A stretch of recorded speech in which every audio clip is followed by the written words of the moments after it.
Okay, guys, let's look at the second student task statement called cafeteria food debt. At the beginning of the month, Kyron had $24 in his school cafeteria account. Use a variable to represent the unknown quantity in each transaction below and write an equation to represent it. It says, then represent each transaction on a number line. And what is the unknown quantity in each case?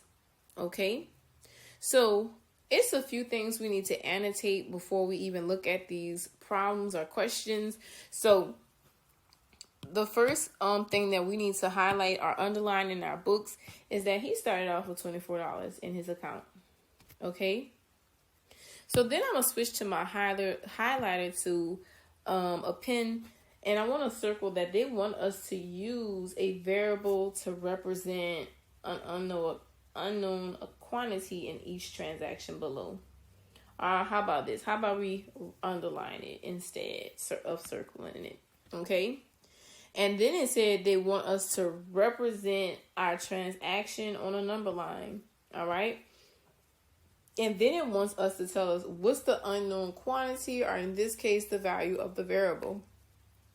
Now, I'm looking in you guys' workbook right now, which is on page 126, and you guys definitely have more room than what I have under each question. So please utilize that space to the best of your ability. But for me, I partition my section into 4 pieces. And then for question 5, I'm just going to briefly talk to you guys about it. Okay? So, number 1. In the first week, he spent $16 on lunches. What was in his account then? How much? I'm not saying what was. How much was in his account then? Okay, so you have to understand that Kyron started off with $24. Okay, so then, all right, so then he spent $16 on school lunches. Now, spending something is an indication of a negative number. So this is going to be plus -16. In this case, the unknown quantity is his current balance or account balance now. Okay, so I can use a B for balance.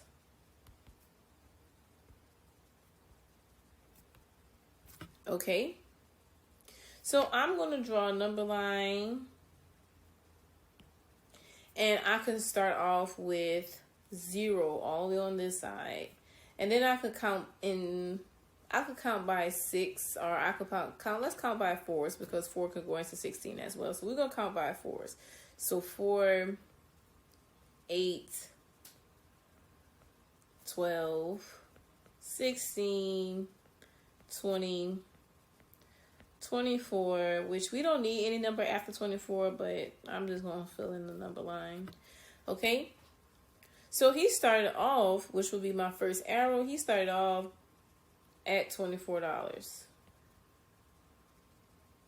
But then he spent $16, okay? So we're going to go in a different direction, which is going to be 1, which is 4, 8, 12, 16. So his remaining balance is $8. Okay. Now I want to move on to number 2. It says, then he deposited some more money in his account, and his balance was $28. How much did he deposit? Okay. So we don't know how much he deposited. So we're going to let the next variable in the problem be deposit. Here's how much did he deposit. Okay, now keep in mind, you guys can use any variable at home that you guys want, but I'm just using, keywords that's in our problem. All right, so in this problem, or in this equation, the missing number would be the deposit. You don't know how much he deposited. Now, if you're a smart cookie at home, you're probably like, ooh, I know this. Okay, so I'm going to use the same number line that I used from question 1. I'll try to recreate it. Starting off at 0, 4, 8, 12, 16, 20, 24, 28. Okay? So, I'm going to draw my first arrow going all the way to 8.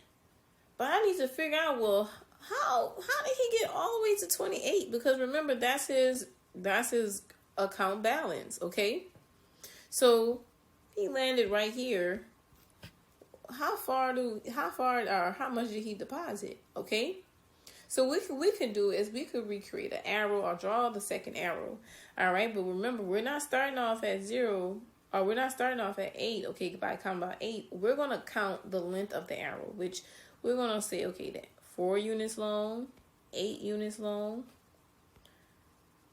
12 units long, 16 units, 20 units. Okay, so what he deposited would be $20. Now, if you guys were like, I'm not sure if that's the correct answer, you guys could plug it in. 8 plus 20 would equal 28. Okay? All right. So let's move on to question number 3. It says, then he spent $34 on lunches the next week. How much is in his account by then? Come on, dude. Did you have enough? All right. So I don't want to use the same variable as B for question number 1. So we're going to use 8 for account. Or A for account. Okay. So we don't know. Well, we know that his balance is $28. Which we learned from the next account, from the previous problem, but we know that he spent negative $34. Yikes. Okay. So I'm still going to draw my number line, but I'm going to draw my number line with some negative numbers on there. I could go up to 12 if I wanted to, just to be on the safe side. So, or I could go up to 8. It doesn't matter. But let's do 8 to be on the safe side. So negative 8, negative 4, 0, 4, 8, 12, 16, 20, 24, 28, and we can stop right there. Okay? So, needless to say, we already know what's his account balance. We know that his account balance is $28, which my line's not perfect, but as long as you draw it as straight as you can in your book, okay? So then I want to go back, because remember, let me put that it equals A, because they told us to create equations. But remember, I need to go to the left anytime I'm adding a negative number. So I'm adding negative 34. So I need to go 34 units back. Okay. So 4, 8, 12, 16, 20, 24, 28. Okay. All right, so then I know that 28 plus 4 would be 32, which would be right here. But 32 is not 34, so I need to go halfway, which would be right here, which would indicate 34 units. Okay, which this would be in between would be negative 6. All right, so what's his balance now is negative $6. Dude, you owe the school. All right. So then for question 4, it says he then deposited enough money to pay off his debt to the cafeteria. How much did he deposit? So we don't know how much he deposited. So we're going to say P for payoff. His payoff. How much did he have to pay back? Okay. Or we can put just payback. I'm going to use payback instead of payoff. Okay, so I wanted to create my number line again. Now with this incident, since the number is so small, because remember he has negative $6 left. Okay, I can start off going, okay, -1, -2, -3, -4, -5, -6. Okay, and I could draw my arrow going all the way to the -6. Now, keep in mind, since I'm not working with big numbers, I don't need to use those big numbers on my number line. I could use small numbers and make it easier on me. So if I had to create an equation, it would be -6 plus, and we don't know how much he had to pay back, so I'm going to use a P, all right, for his payback. And if he paid off his balance, which means it would be 0. Now, if you guys paid attention in the previous problem, if you paid attention in the warm-up for in lesson 3, unit 5, you guys will know what number we need to add to get to 0. If you don't, pay attention.